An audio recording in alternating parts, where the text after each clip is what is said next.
मौका, वो तो जिस उद्देश्य से आई थी उसे पूरा करने की उसे तलब थी, कितनी जल्दी हम अपना कार्य सिद्ध करें और यहाँ से वापस आए। पर बालक कृष्ण को उठाती है, गोद में लेती है और अपना स्तनपान दुग्धपान कराने लगी। अब प्रभु की लीला देखिए, उस पूतना के द्वारा गोद उठाए जाने पर बालक कृष्ण आंख मूंदे हुए हैं। स्तनपान करने के लिए जैसे ही स्तनपान करना बालक कृष्ण ने, भगवान कृष्ण ने, नारायण ने, गोविंद ने आरंभ किया, पूतना चिल्लाने लगी।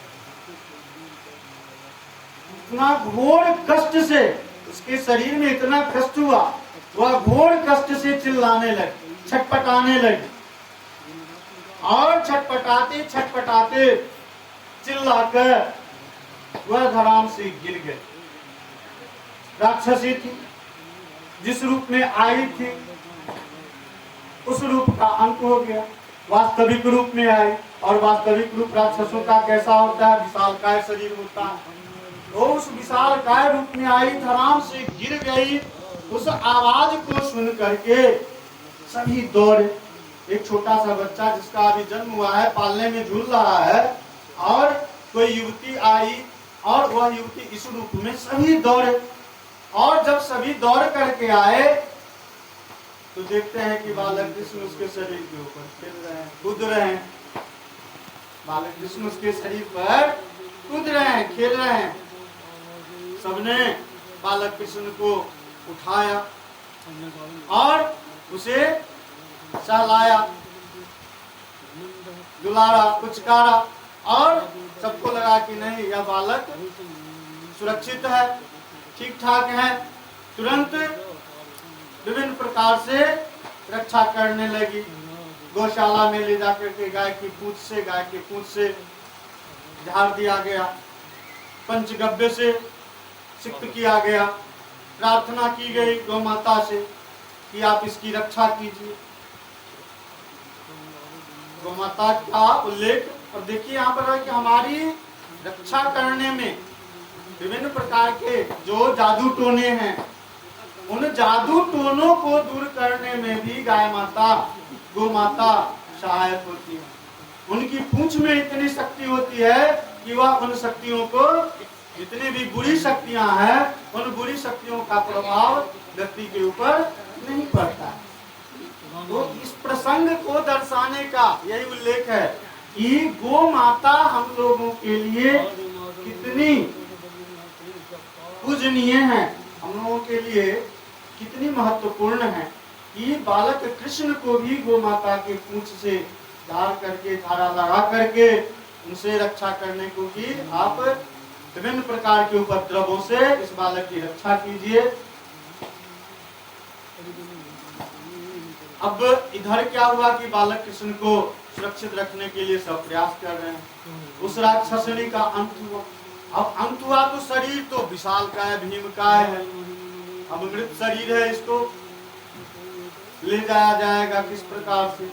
सभी ब्रजवासी क्या करते हैं कि उसके मृत शरीर के विशाल विशाल भाग कुल्हाड़ी लाया जाता है, विभिन्न अंगों को टुकड़ों टुकड़ों में बांटा जाता है। उतना भीमकाय शरीर, उतना विशाल शरीर किसी से उठा करके ले जाने में सक्षम नहीं था। नतीजा क्या हुआ कि उसके अंगों को टुकड़े टुकड़े काट करके ले जाया गया और उसे जलाने का कार्य किया गया। उतना क्या शरीर जब जलने लगा और उतना के शरीर जलने के फलस्वरूप जो धुआं उत्पन्न हुआ, सामान्यतः क्या होता है कि जब मृतक का शरीर जलता है तो उसके धुएं से जो गंध आती है वह सुगंध के रूप में नहीं रहती, वह दुर्गंध के रूप में रहती। लेकिन पूतना के जलने के बाद जो धुएं से गंध उत्पन्न हुआ वह सुगंधित था। खुशबू आ रही, खुशबू अगर की सुगंध थी, अगर जैसी सुगंधित गंध का प्रवाह हो रहा था।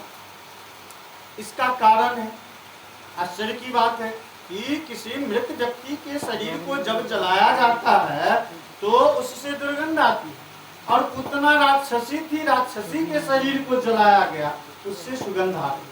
क्यों नहीं आए? जिसका अंत, जिसके दूध को स्वयं विष्णु ने, भगवान ने पिया हो, और जिसे मुक्ति भगवान से हुई हो, तो उसके तो सारे पाप धुल गए। भगवान की कृपा से पूतना के सारे पाप धुल गए, और भगवान का स्पर्श हुआ, जिस कारण उसके मृत शरीर के जलने के फलस्वरूप सुगंध आ रही। तो ऐसे भगवान कृष्ण के शरण में जो कोई भी जाता है, भगवान कृष्ण का आशीर्वाद, भगवान कृष्ण का सानिध्य जिस किसी को भी प्राप्त हो जाता है, उसे ठीक इसी प्रकार मोक्ष की प्राप्ति होती है। और इस सुगंध का हम लोगों को यह संदेश दिया गया है, इसके माध्यम से शिक्षा दी गई है कि यदि हम भगवान की शरण में रहेंगे तो जिस प्रकार पूतना के मृत शरीर से सुगंध उत्पन्न हो रहा था, ठीक उसी प्रकार हम जब तक रहेंगे हमारे शरीर से हमारे प्रशंसा रूपी सुगंध का फैलाव होते रहेगा, और हमारा वातावरण जो है वह कृष्णमय होगा, सुगंधित।